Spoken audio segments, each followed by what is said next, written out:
Shalom, selamat pagi. Sate pagi hari ini bertemakan harus benar-benar sadar.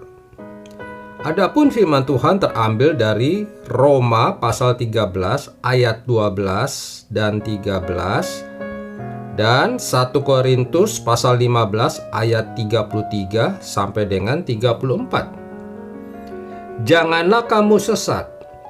Pergaulan yang buruk merusakkan kebiasaan yang baik. Sadarlah kembali sebaik-baiknya dan jangan berbuat dosa lagi.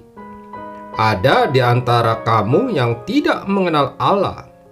Hal ini kukatakan supaya kamu merasa malu. Suatu hari saya memiliki janji dengan seseorang. Namun saat itu saya terlambat menemuinya. Beruntung orang tersebut memaklumi keterlambatan saya. Keterlambatan itu terjadi karena saya tidak sigap untuk sadar saat alarm membangunkan saya. Pagi ini alarm berbunyi cukup nyaring.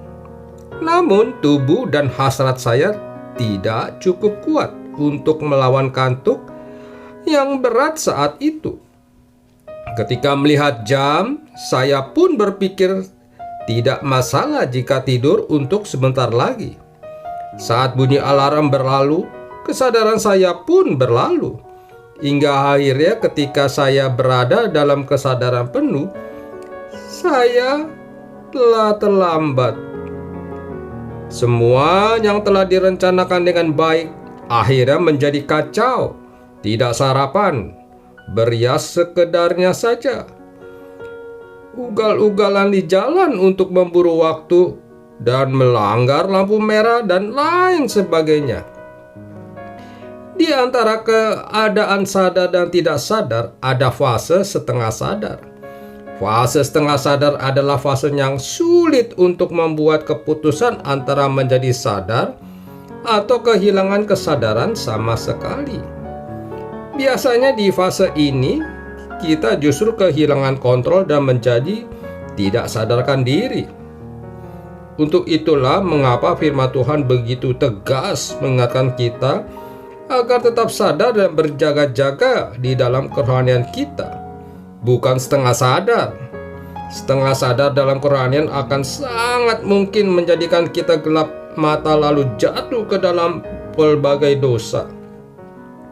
Oleh karenanya, jika saat ini kerohanian kita tengah berada dalam fase setengah sadar, kita diajak untuk sadarlah kembali sebaik-baiknya dan jangan berbuat dosa lagi.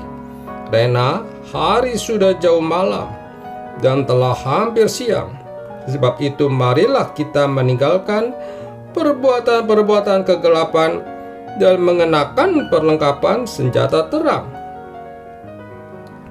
Sudah saatnya sekarang kita bangun dan menjadi benar-benar sadar dari segala buayan iblis yang telah menghina-bobokan kita selama ini.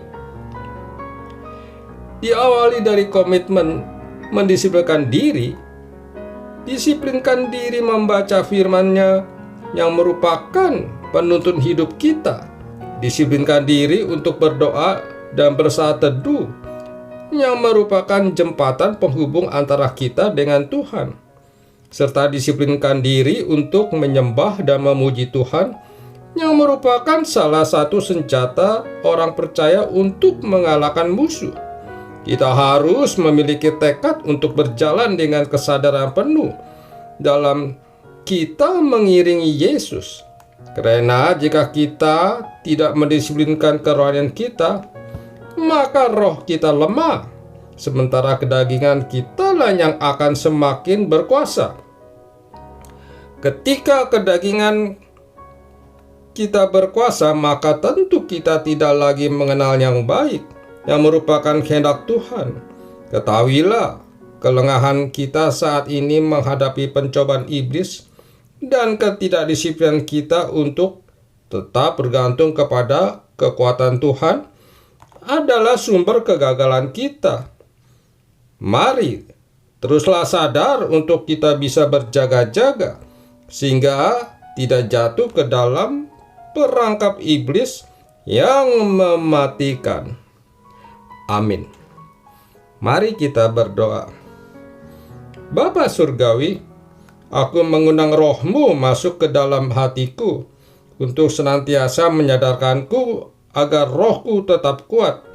Dalam nama Tuhan Yesus, aku berdoa. Amin.